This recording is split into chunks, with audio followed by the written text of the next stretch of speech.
Welcome everyone, and thank you for being here.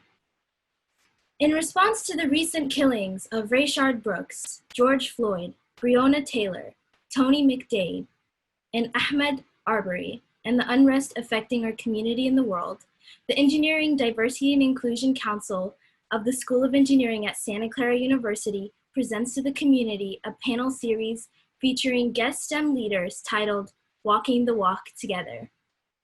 With this panel, we want to support our community, our nation around social justice, fighting racism, and hope to start conversations about allyship cross-culturally. This includes informing people who want to learn more about understanding privilege and how to leverage it in allyship, as well as turning our understanding into actionable steps. My name is May Sonata, and I am a senior Civil, Sustainable, and Environmental Engineering major from San Francisco, California. And I am also the president of the National Society of Black Engineers, SCU chapter. And I will be your moderator for the night. A few house rules before we begin. For our Santa Clara students watching live on Zoom, please keep your video and your microphone off, and the chat room is open if you have any questions throughout the event. For everyone watching our live stream across the world, there is a Google form on the webpage for you to submit any questions throughout the event as well. Before we move on to the panel discussion, I just wanted to introduce my friends, Juliana, Daniel, and Darren, who will be our incredible volunteers helping us tonight. So let's start with Darren. Okay, hello, my name is Darren Brown, and I am a rising third year bioengineering major from Henderson, Nevada. And I'm currently on the regional executive board of the National Society of Black Engineers. I'll be in the chat room, so as we enter the panel discussion, please ask all questions in the chat, and we'll try to get to as many as possible, either directly relating to the questions or any additional ones you have. Sounds good, and let's move it on over to Juliana. Hello, my name is Juliana Trujillo, and I am a recent graduate of Santa Clara University with a Bachelor of Science in Bioengineering. I'm originally from Aurora, Colorado, and I was a former co-president of the Society of Hispanic Professional Engineers, or SHIP. I'll be moderating the Zoom chat room, so as we enter the panel discussion, ask those questions in the chat, and we'll get to as many of those as possible as well. Hi everybody, I'm Danny Mendoza. I'm a rising senior studying electrical engineering at Santa Clara with a minor in sustainability, and I'm one of the new co-presidents for the Society of Hispanic Professional Engineers, SHIP. And I'll be hanging out in the back during the main panel and then helping moderate the discussion in one of the breakout rooms. Awesome, thank you student volunteers. So just to emphasize, please feel free to throw any questions you have in the chat, and we will get to as many as we can throughout the panel. And with that, I'd love to introduce our guest panelists. We are honored to have 4 panelists with us for our panel today, all prominent leaders in STEM. As I say your name, if you could just tell the audience a little bit more about who you are, because I will be reading a little bio on you. Just let us know kind of your background and how you got to where you are today, and kind of some of the challenges and how you overcame them. So let's get started.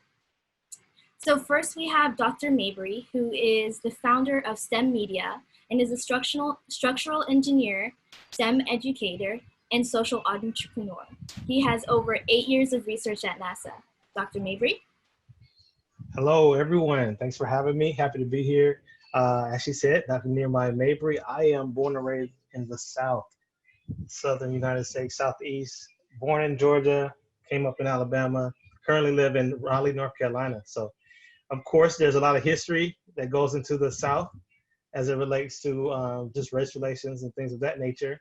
But I can say as my journey in STEM has progressed, I went from being someone who is the only one that can look around, or being in the HBCU, which is prominent, to then being the only person of color, even in many of my classes. And so a lot of times there had to be a resilience, a motivation, a self-confidence that came with not only getting my bachelor's, my master's, but also my PhD in structural engineering and mechanics. And I'm just happy to share more of my journey with you all this evening. Thank you, Dr. Mabry. Up next, we have Taryn Southern, the director of I Am Human, and speaks around the globe about immersive storytelling, the future of influence, and the creative applications of AI, blockchain, VR/AR, and biotech. Taryn Southern. Thank you so much for having me. It's an honor to be here with all of you.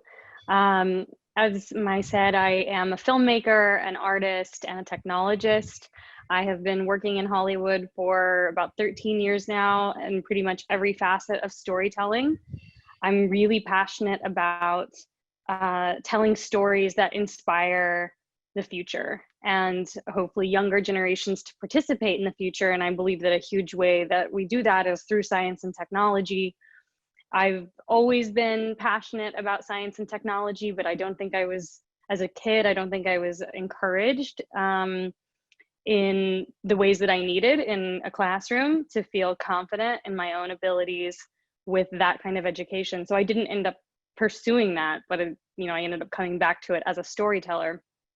I'm excited about participating in this conversation today for a number of different reasons that I'm sure we'll get into on the panel, and would just love to see so much more diversity infused into STEM fields.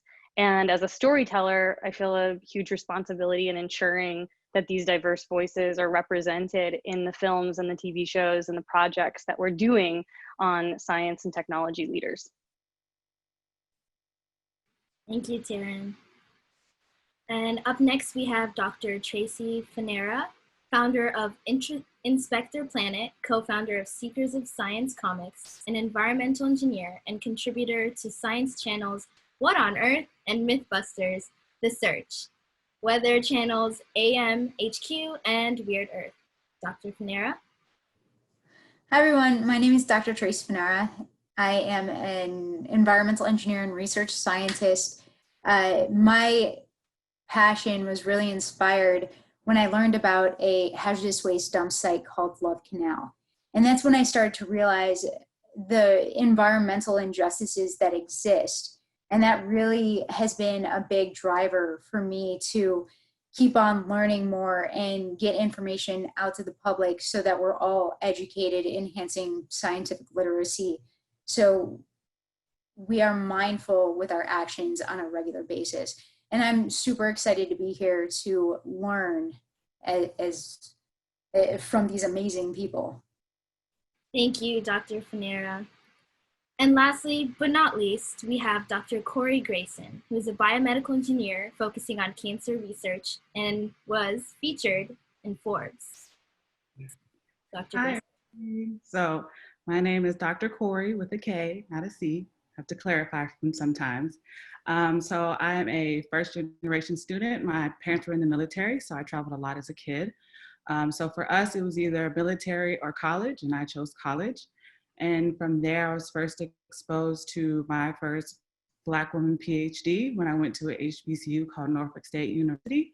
And then from there, I went on and worked at a biomedical device company for about a year or two. And then when I got into Cornell, it was a big thing because no one in my family has an advanced degree. And so May 15th, just last month, I defended my PhD, and now I'm Dr. Korie Grayson. And I just recently accepted an offer to do a postdoc at the University of Michigan in their chemical engineering department. So my PhD was in biomedical engineering. So I'm excited to be here, and thank you for having me. Thank you. Thank you to all of the panelists. We are so excited to hear more about what you do and how we can be better allies. So without further ado, we are going to get started. Are we ready? Cool, I'm getting head nods. Yes. Awesome. So these questions are really for anyone, so feel free to jump in when you're interested in answering, okay? Cool. So the first question today is, how have these past few weeks affected you, and in what ways? And if you feel comfortable sharing kind of methods that you use to overcome certain challenges that you face within the last few weeks with everything going on. I'll break the ice and jump in and say that the events of the last few weeks have been an experience that unfortunately is not new to me. And the feelings and the emotions that I've felt as a result of the death of George Floyd, Mabry, of course, Breonna Taylor, have been feelings that I've felt numerous of occasions. after the deaths of Trayvon Martin and Michael Brown, Eric Garner. Like I felt this so many times, and that's just honesty. That's just honesty. I think what was different about this most recent event is that it also came in the middle of a pandemic. So that was kind of like an overlap of crises, so to speak, that, you know, one was already taking a toll in some ways and one in another way. But I think the second part of the question was, how have we been coping? And I think it's still ongoing, but for me, it is always a matter of picking my spot and seeing, okay, sometimes it's so much to take in, so much to handle, but what piece can I begin to start chipping away at? And so sometimes it's sort of like when you have a lot to do and you kind of focus in on one thing, it can kind of give you an opportunity to be able to put everything else on pause, so to speak, psychologically, and still be able to make progress without being completely overwhelmed. And so that's just kind of what I'll start and share. Not a new experience, but processing and dealing with it comes from picking a spot and saying, all right, let me start chiseling away and making my voice and my progress in this area. I speak similar to Dr. Mabry's sentiments. There were Philando Castile, Mike Brown. I was still in lab. I was still working. No one checked on me during those, those points in times, and I still had to keep going. Versus now, it's become more aware, which is great. But you know, this is nothing new for us, and it's great that people are, like, again, taking performative actions and laying out steps in order for things to get better. But I think it doesn't need to be just a trend. This is people's lives we're talking about, and this is what I live every day. Being a Black woman in STEM and just trying to showcase and represent that in any way I can. So for me personally, as far as dealing with this, I really haven't had the time. So between writing my thesis, turning it in, making sure I'm ready for my postdoc, I really haven't had the time to fully process as maybe some other people have. Even in the pandemic, I was constantly working. Like, this is maybe the first week where I've actually sat down and been able to just kind of like do nothing. So the thoughts are appreciated. People are now, you know, reaching out. My advisor reached out, my departments reached out. So people have actually reached out, but it's sad that it takes this much and so many tragic incidents and so many deaths in order for it to finally come to light. So I'm still processing. I'm doing what I can. Even yesterday, I had a whole day where I took over a larger platform and had Black, female, and male scientists come in and talk about their experiences as well. And, you know, doing anything from magazine articles. And so just showing up and being representative. So taking up space. That's basically has been my move and my way of coping in the midst of a pandemic and finishing my doctorate. For me, it's been really disappointing, and I actually lost a lot of sleep. As you guys were saying, you know, you've seen this before, and I grew up in Buffalo. It's the North, but there was still plenty of racism. But you don't really realize how tangible it is until something like this happens and you open your Facebook. And these people that you've known your whole life, you had no idea how disconnected they were. So for me, these past few weeks have been really, really tough. And I feel bad even saying that because I don't even know. That's all. You know, as Korie and Dr. Mabry said, this has been going on for so long that the cognitive dissonance that you all have experienced for, you know, as many years as you've been on this planet is terrible. That you've had to go through that and the silence of so many for so long, and that it's taken whatever the right ingredients for people to suddenly be showing up and doing something about it is I think as Dr. Fanara said, really disappointing. You know, for me, the last few weeks have been about what can I do, whether it's small things, big things. How can I take action in my community, in my friend group, what are ways that I can show up and be effective in this conversation in some form? And that's really all I've been focused on. And I think that the education has been, it's taken way too long to get to a point where we're finally getting to a place of deep education. But that is encouraging, at least, to see that component piece is finally happening, and it's super important, because I don't think that there was everyone had so many different experiences depending on where they grew up, who their friends were.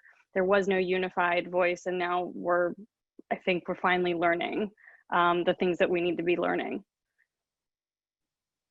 So with that,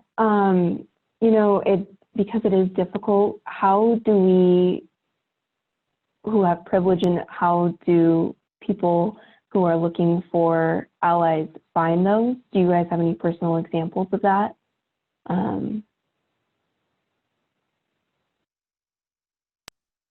Do you mind repeating that question? I'm so sorry, I missed the last part. Yeah, so how can somebody be an ally when they do have privilege?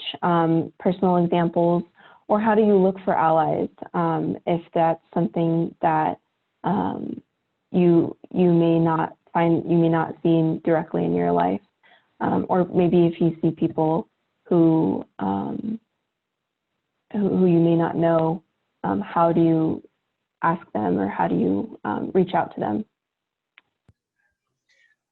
Well, I just want to jump in, I guess, sort of as a sub-step, and help people understand, or help us to kind of think about, again, what is privilege? Because that word is being used often. And I love the fact that we talked about education, because that's really the first step. Like, knowing that something is bad is one thing. Yeah, it's horrible what happened to George Floyd. But the next thing is all right, how can I educate myself to start understanding that this isn't an isolated incident, that there is a such thing as individual racists, but there's also a such thing as systemic racism. There's a such thing as privilege, right? And so privilege, for those who are watching, means, and one of the things it means is that you have the opportunity to have not been affected. So if this is the first time you've ever felt oh man, this is affecting me, just know that previous times you were living in a space of privilege, right? So you were a person who didn't have to worry about, Dr. Grayson talked about how her parents were in the military, right? So I have the privilege, this is another example of knowing all of my friends throughout my grade school years. I have the privilege of being able to go back to a certain house and have a lot of memories that she may not have experienced by being a military child. So here's the thing, you have privilege, not saying that your life wasn't hard, or that your parents didn't work hard for you to get into school, or whatever the case may be. But if you are a white person, if you've ever said, man, why they gotta bring a race, or why you gotta bring race into it, you almost in a sense are exposing the fact that you have the privilege of not having to think about it in other occasions. And so I just want to make sure I put that in there. Well, privilege doesn't mean that you had a silver spoon. No, it just means that there were certain things, certain challenges that completely did not exist in your world. And so recognizing that, I think going about educating yourself on, wow, how far does my privilege extend? What type of privileges did my parents have that I am somehow benefiting from?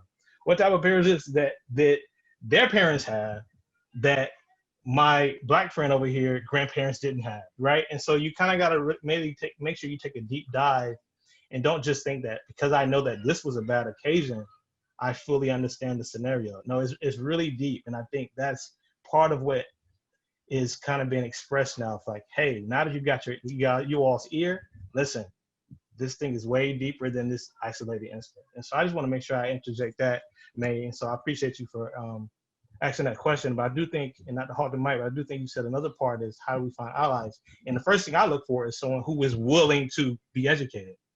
Period. Forget what are you doing? If you're in a place where you are humbly saying, listen, I need to learn, I think that's the first thing that I would like to see if I'm looking for an ally. I think for me, when I look for someone who wants to be an ally, are they invested as the same way I am? So for example, I've had a conflict with a lab mate where he said something that was racially and sexually inappropriate to me. The thing is, he said this in front of more than one person. He said this in front of a group. And I was left to defend myself by myself. I didn't have anyone tell him, hey, that's wrong. You shouldn't have said that. You know, that was inappropriate. That was unprofessional. I had to do that all by myself. Not only did I have to worry about my experience or my experiments and then come into lab and worry about this atmosphere that I have to cultivate and maintain, now I have to deal with somebody who is imposing these thoughts on me that are just inaccurate. And then I don't have anybody to fight for me or be on my side. So the solidarity just wasn't there. And so I think a lot of times it's easier to avoid confrontation and let certain things like this pass when the fact is we have to call them out when we see them. And it takes time. So sometimes you may not know how to respond to somebody that says something that's, you know, sexist towards you, and it may take a moment to process that, but we have to respond in some sort of way. So for me, it became more about responding in the moment so that people understand the error of their ways in that moment. But sometimes it took me a minute to sit back and maybe send an email and being like, hey, I don't think that was appropriate. I don't think you should talk to me that way. And if so, then I'm gonna have to talk to your advisor, your boss, and like take it up the food chain. But again, that takes practice. And again, it's hard sometimes to advocate for other people when you don't really understand yourself and your true core values as well. So if you understand that, you know, you are against xenophobia, you're against this whole patriarchal narrative that we try to dismantle, if you're against racism, sexism, if those are your core true values, then anytime it happens in front of you and in front of your face, you should call it out as soon as you see it. I came from a family where my dad, he doesn't approve of bullying. So as a child, knowing that and knowing how my dad felt about that, that was instilled in me. And so anytime I saw it whenever I was in school, you know, because I went to all these different schools as a kid, as a military child, I called it out, regardless if they were talking to me or not. If it seemed inappropriate, if it wasn't, you know, obviously damaging to the student, then it was something that I had to do. And I put myself in that way, regardless if I benefited from it or not. So I think people have to start taking that kind of approach when it comes to these incidents that happen, these little microaggressions, because at the time they might be micro, but they feel macro. And I have to go home and I have to deal with this. And that wears on a person of color after a while. So that's just one thing I wanted to add. You know, for me, it's been a lot easier to be a secret ally. I mean, what I mean by that is I use my Facebook as a trial and error to find out how to communicate to these people that were writing things that just like killed me, to try to get them to see the light, which is a lot harder than it should have been.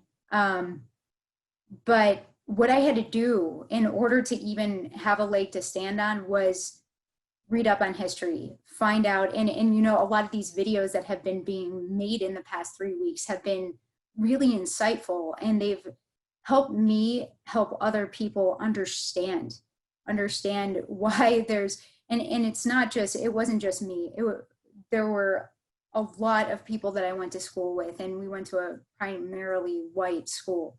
And I was so proud of my fellow, you know, past schoolmates for standing with me and for supporting me in what I was saying on I'm not even on, I haven't been on Facebook in 5 years.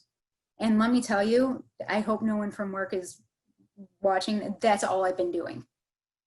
But the problem is that I haven't been able to find a way to support my Black fellow humans. I haven't really, I don't know what to say to them to support them and let them know that, you know, I have their back.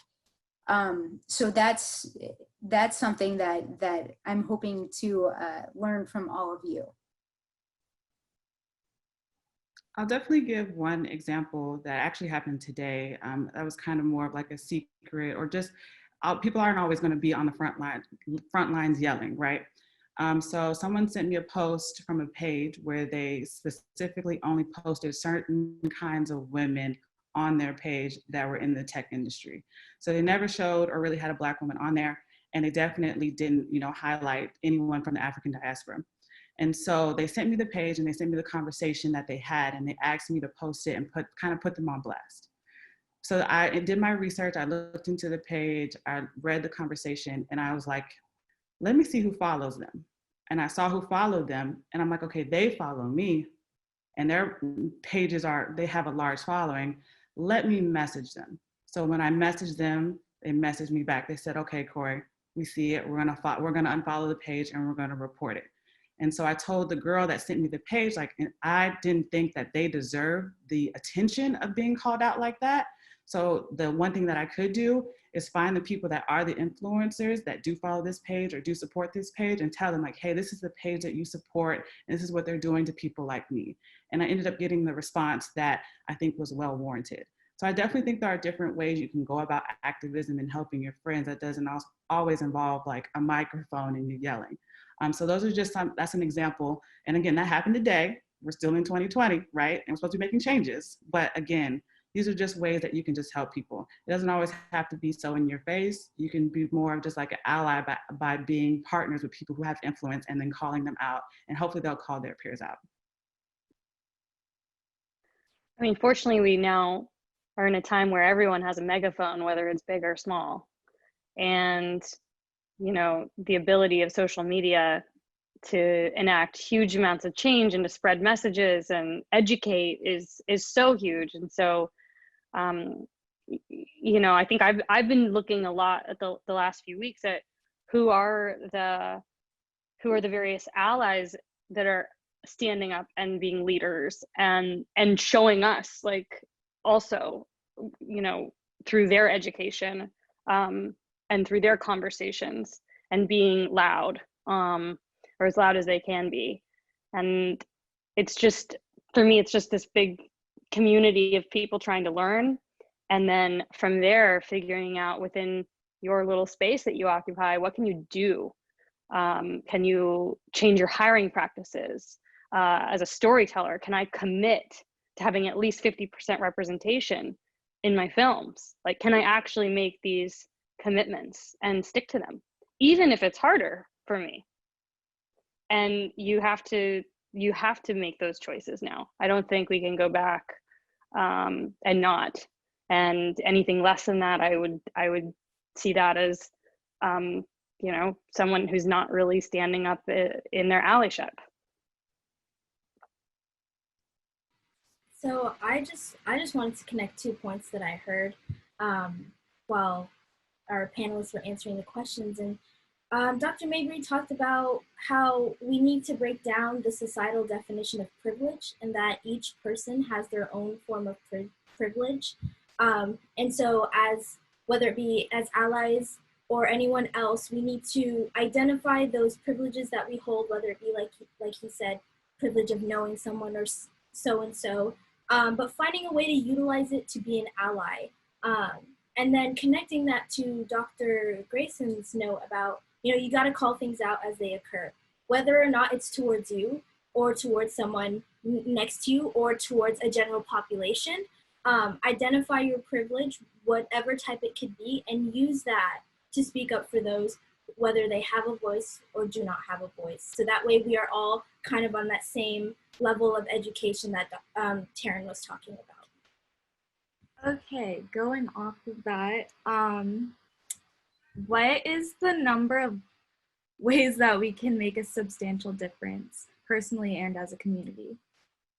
I guess I'll jump in. I think we all, like I was saying earlier, we all occupy different spaces and have, within those spaces, have different privileges, whatever those are. And that enables us to do the thing that makes, I suppose, that we believe we can make the most dent with, whether that's being an amplifier on social media, a storyteller, creating the various educational pieces that, as Dr. Fanara commented on, it's critical to have multiple points of entry for a lot of these topics to get people to understand, or whether that's in hiring, even just in terms of the causes that we support, whether it's prison reform or being more conscious about the kind of products that you're buying. Like, there's a million ways to cut this cake and, you know, attack the problem. And I think you can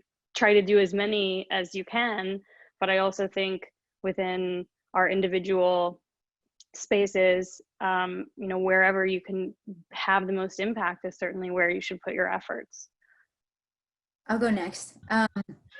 You know, the big thing that I think, one big thing actually, because exactly what Taryn, everything that Taryn said to entertainment, who we look up to, who we see on TV, all of that counts.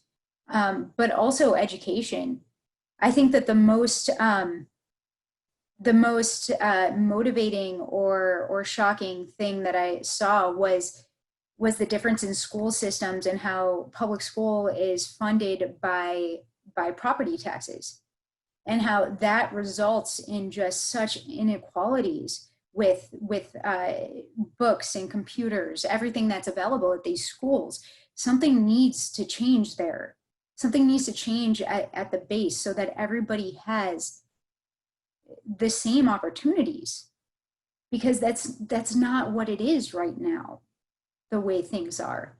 And I think that, you know, I know that I have a lot of friends that are teachers at public schools, and I understand their gripe with charter schools. But I also know that charter schools can go into some of these areas that aren't gaining that much property tax and can provide everything needed for these schools. But I don't know, I'm not in the education system, but I did work as a teacher at an underserved community for a while for my PhD fellowship. So I know enough to know that there are huge opportunities for improvement in our education system. And also finding like unique and novel solutions to some of the issues. Like, for instance, because I was thinking about in my own way, ways that I have not been the best ally. So like in making my last film, which was all about the future of the brain and brain-computer interfaces, my co-director and I struggled trying to find scientists of color for the film. And, you know, you're in production, you're like way overworked and exhausted, and you're trying to like get things done in a short period of time, and you end up taking whatever shortcut you can.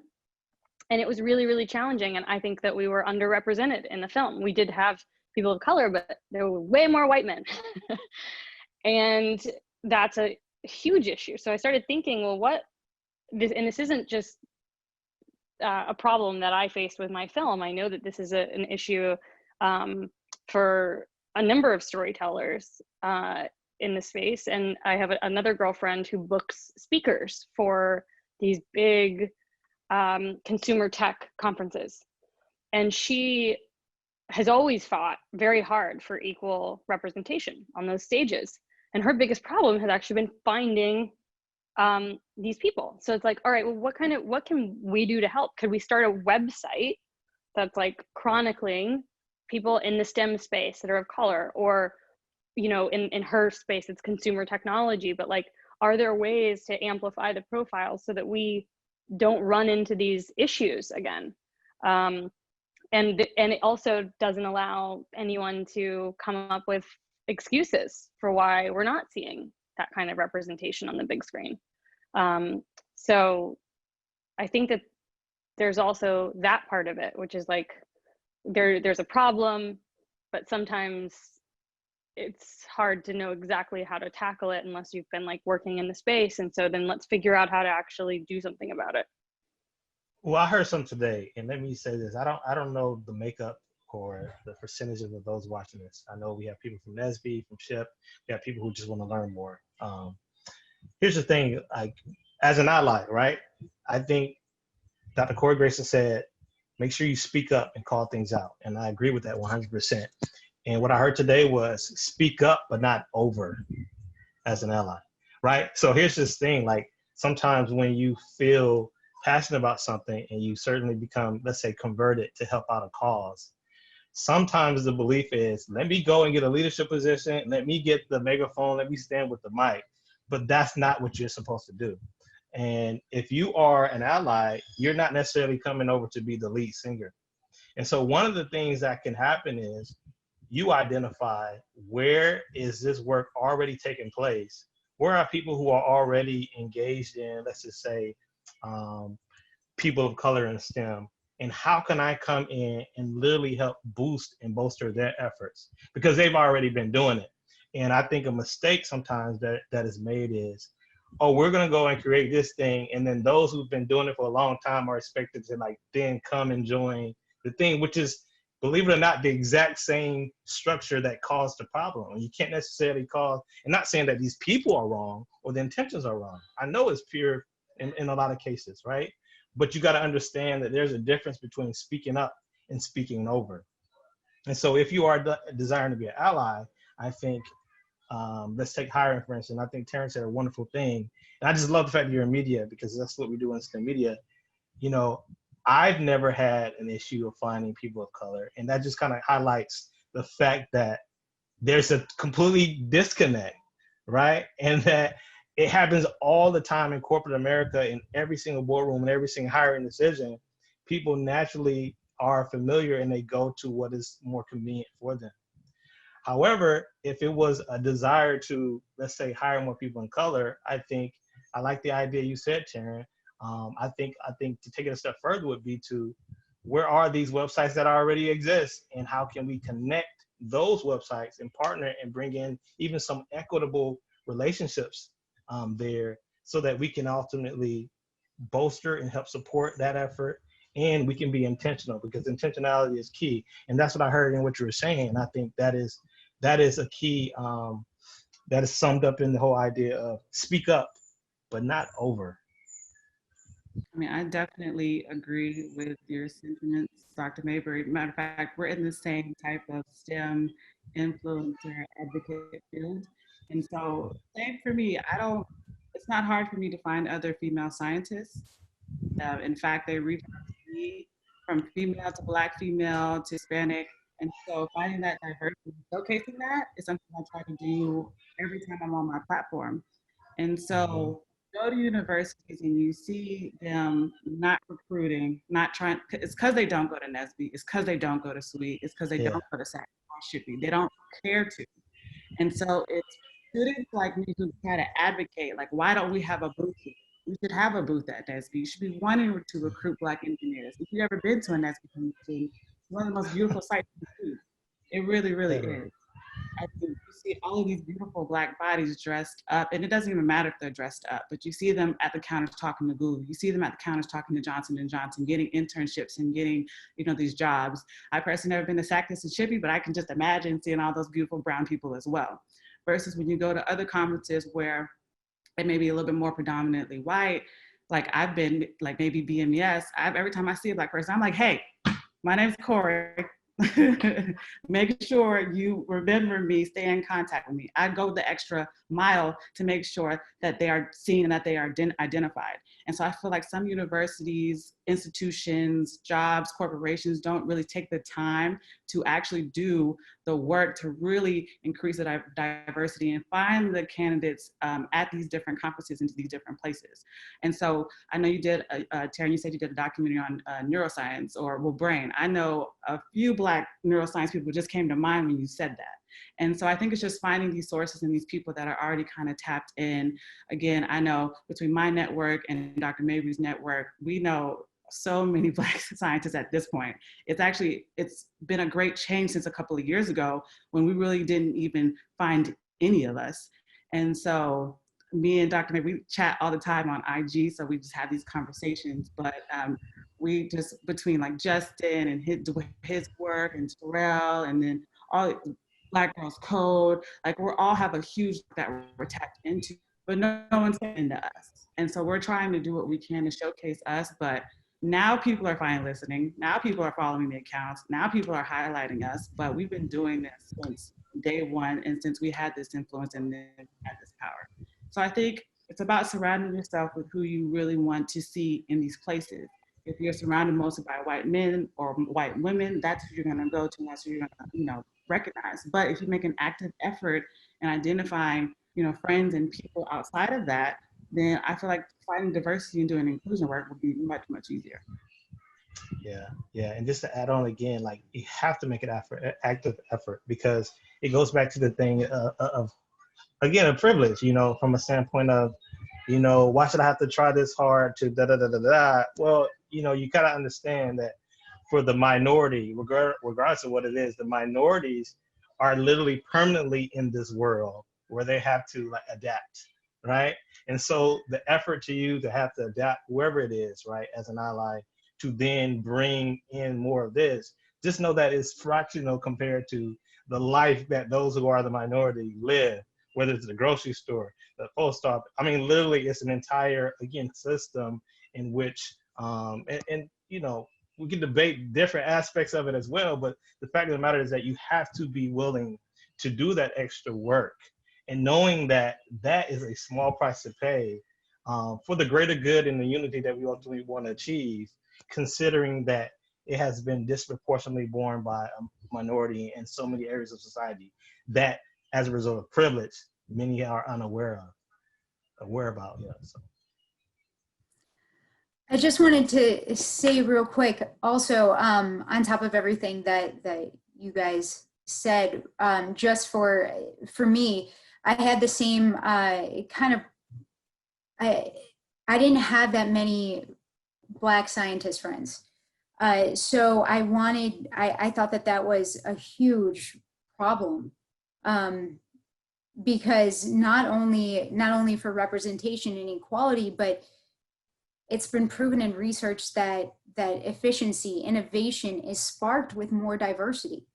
And so I applied for the NSF Includes grant. Now, I worked the hardest I've ever worked in my life. The one thing that was missing out of my grant was minorities. So I went over to the University of Florida and I talked to several professors that lead minorities in STEMs groups, and I collaborated with them on that proposal. And for me, that kind of opened the door to proposals after proposals that now has such a really powerful team of diverse engineers and scientists. So reaching out to your local university and getting involved in those kind of groups, even if you are white, it was really the best thing that I did throughout my career. Okay, I heard some really good points in there, and some of the common things that you guys talked about was not only education, but education through our institutions. And one thing that we're noticing within the last 20 years or so is that a lot of these movements are predominantly our youth and those in college.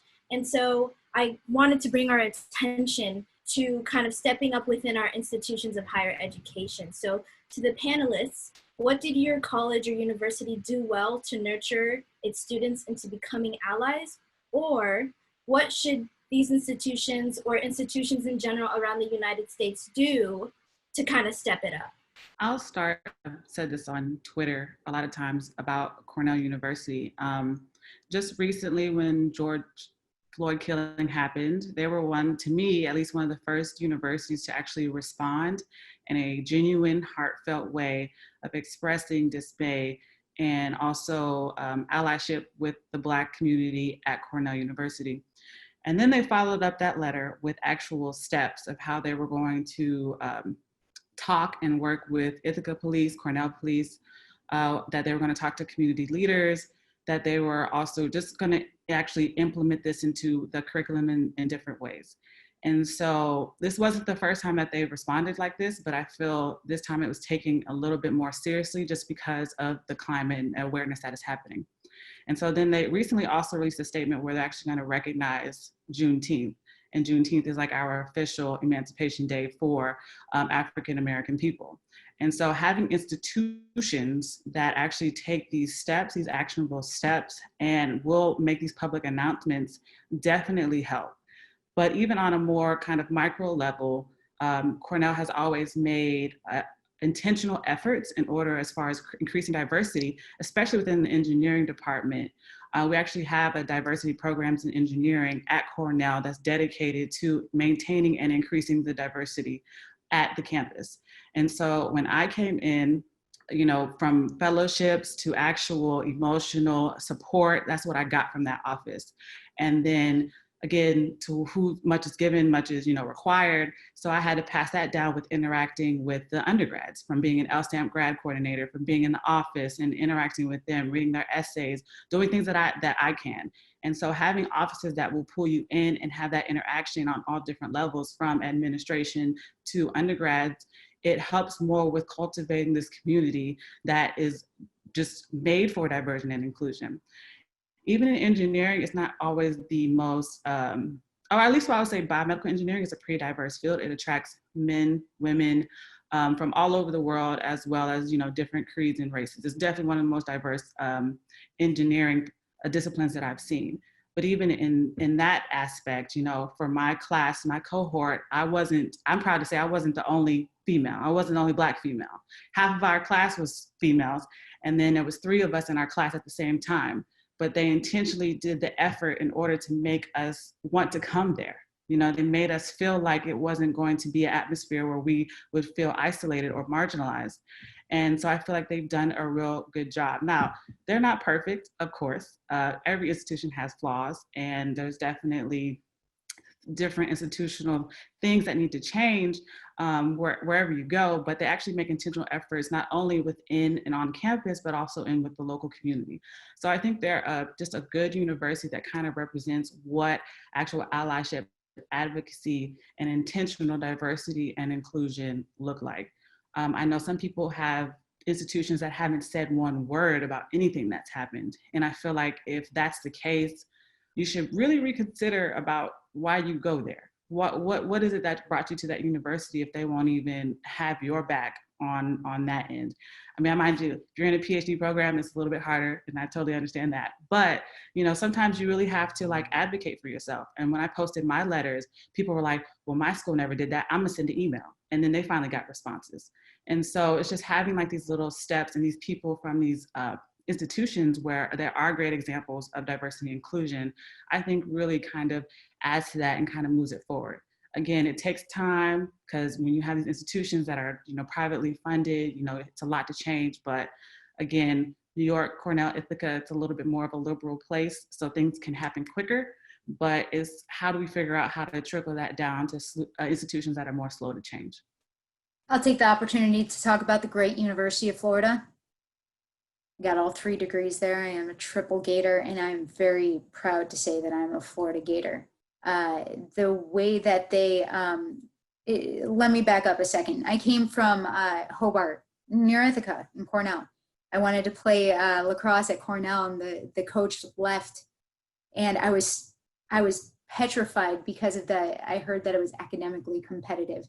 So I went to Hobart, and it was a liberal arts school, and I got so much culture. I had to take all these electives that then when I transferred to the University of Florida, I didn't have to take. And I realized how much more well-rounded of a person I was just because of those classes that everybody complains about taking.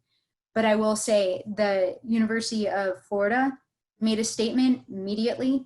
The University of Florida Engineering School made a statement. And today we made national news by ousting one of our most staple cheers and chants at the stadium. It was a Gator bait chant. It was a chomp. It was made by a UF Black football player who had no idea the connection between Gator, and neither did anyone else. So people were up in arms until you do the research and find out. And I'm so proud to say that the University of Florida was so forward thinking to make a change like that, a huge change. I mean, that is, I know it sounds crazy, but there's a lot of Gator football spirit, and that's a big deal. So I'm proud to say that I'm from the University of Florida. I'll say one thing that I think is another thing that can be done beyond statements, and I wholeheartedly agree. It's necessary. I think in times of controversy, I don't know who said this quote, but we don't always remember the words of our enemies. Sometimes we remember more the silence of our friends, and silence can even speak violence in times like this. So it is very, very important that statements be made. But in addition to that, whether you are a student watching this or you are part of the faculty, staff, we have to get to a point to where, especially in America, we value cultural competency just as much as we value technical competency. And what I mean by that is we have to start evaluating those that we hire on how they are growing in those areas. You take the typical tenure process, for example. They're looking at the publications, looking at the classes you taught. It's very heavily skewed towards the technical, the STEM, and that's important. So there is no diminishing of that. And I could go down a whole path of saying emphasizing something doesn't mean diminishing something else, but we don't have to go there. But let me just say this, it's important that we are able to hold the people that we hire, our faculty, our staff, those in our workforce, to their ability to be able to identify the values, the beliefs, the contexts of those that they are serving, and be able to process the type of adaptations or adjustments they should make in being able to serve these individuals. Sure, they may be excelling as you wish they excel technically, and fiscally, or whatever other way that you're evaluating them. But I think that universities have to start placing a high value on our professors who may be of a certain race, or may all be from a certain nation, or whatever the case be, that heavily skewed one way or another. They still should be held to a standard of having to develop cultural competency, because that also plays out in the way that they administer their courses, in the way that they interact with students. And there is always a comfort level that comes with familiarity. And so if I'm in a class of someone who is a lot like me, then I will feel a lot more comfortable going to their office hours. I'll feel a lot more comfortable going to ask a question that I may feel is a dumb question. I wouldn't have a problem trying to find a study group if most of the people are people who are of my same culture, in whatever ways you want to define culture. But you take the inverse of that. And I can tell you I had a lot more of the inverse of that, far more of the inverse of that than I had what I just described. It behooves those who are in those hiring positions and in those evaluation positions that we start to challenge our workforce to become more able to still create that type of environment for those who are unlike them, right? Or those from cultures that are different. Because I think we have to start valuing that. And I want to say this to the students. I think at this point, as you are in an institution of higher learning, you have to start valuing cultural competency just as much as you're valuing your technical competency. You're going to go into a world more than likely that's going to be even more diverse than we are today. Like, we know that this nation and the demographics are changing. And so in order for you to have a career that is effective 10, 20 years down the road, you have to get to a place to where you yourself can actually be more aware and understanding of the diversity that is around you, and that you are also seeking to operate in as a team player, as a leader, as someone who's looking to make an impact in the field. And so I just want to say that, starting to literally add some metrics, put some actual progress benchmarks in place for us valuing cultural competency in the same way that we value technical competency. That's a great point. And I think that needs to start much earlier than college education.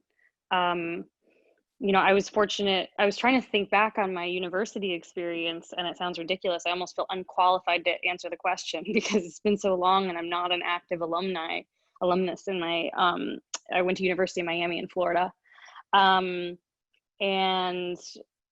so, but I think back on my high school experience, and that was an interesting one. We were taking classes in conscious and unconscious bias by our sophomore year of high school. It was like an enforced thing. We had to take a theory of knowledge course as part of this program that I was in called the International Baccalaureate Program.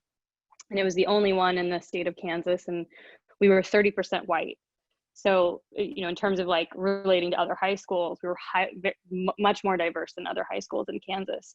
And that education was I think far more culturally diverse and focused on on the areas that that I would have liked to have maybe seen more of in college. So I'm curious, I'd be curious to actually hear from the students at a certain point, like, what is it like now to be on a college campus right now, and what is happening in that space, and how are people, you know, approaching it differently?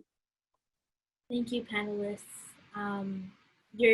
I'm pretty sure every student watching the stream right now and in our Zoom session was kind of really listening in at the edge of their seats for that last questions, because, you know, and honestly, relating to what you just said, Taryn, about how are we doing it as college students on our campuses, and also taking into account the fact that we aren't physically there in our campuses. And so a lot of times we find ourselves questioning, how can we help without physically being there? And I think a lot of you brought up some really great points on how to do so. And so we are running a little late, but before we move on to the breakout sessions, if each panelist can kind of just give us their closing statements, any final thoughts, and then we can get moving. I'll go. Thank you for, having us all here, being on this panel with all these wonderful people. I just want to say we have work to do. It's not over just because the trend started and the hashtags might be going away. Black Lives Matter means a lot to a lot of different people. And it's not always just Black Lives Matter. It's just me being Black, being a woman in STEM. Those all have implications, and they'll all come with stories. And I think we all have to step outside of ourselves sometimes and realize that other people are going through things. And we have a duty just being a human being on this earth to advocate and to help people as much as we can. Everyone's I feel like inherently good, but we have a duty amongst ourselves to make everyone even better. Thank you, Dr. Grayson. I think just like Dr. Grayson was saying about making everybody better, I've always kind of started my talks with saying that, you know, empathy, an increase in empathy is a sign of evolution. And I'm always talking about environment. You know, if we care about people, we'll pick up our trash. If we care about people, we'll, you know, limit our fossil fuel burning. But if we care about people, we're going to stick up and stand up for equality on all levels as well.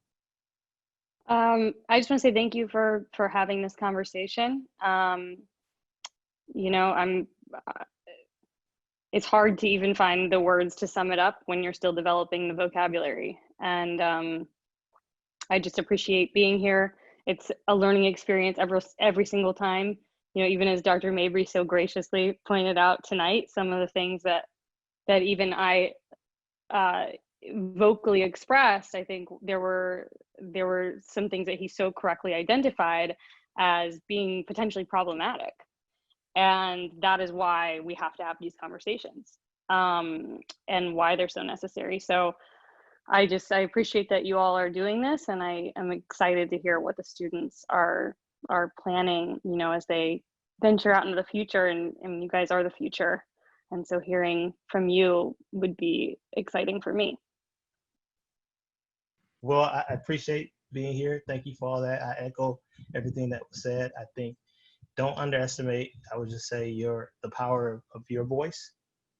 Do not underestimate the power of voice. And that goes one way or the other. Sometimes we do nothing because we feel as though, you know, what can I do? But then also times where we're too hard on ourselves because we're not necessarily doing the big things, quote unquote. Don't underestimate. Just make sure you do something. Make sure you speak up. Make sure you support.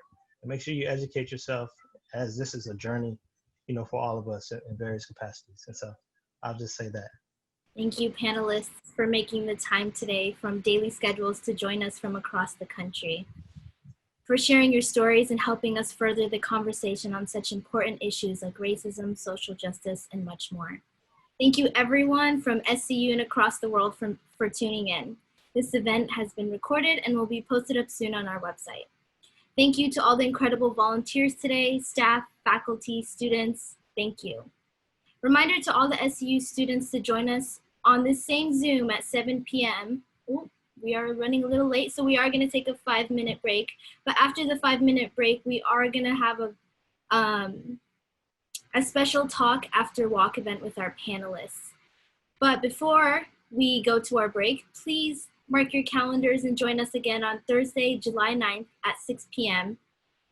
Pacific Daylight Time for our next live panel discussion featuring Golden State Warriors sideline reporter Kareth Burke, musician and songwriter Julia Price, founder of Hip Hop Science and Civil Engineer Maynard O.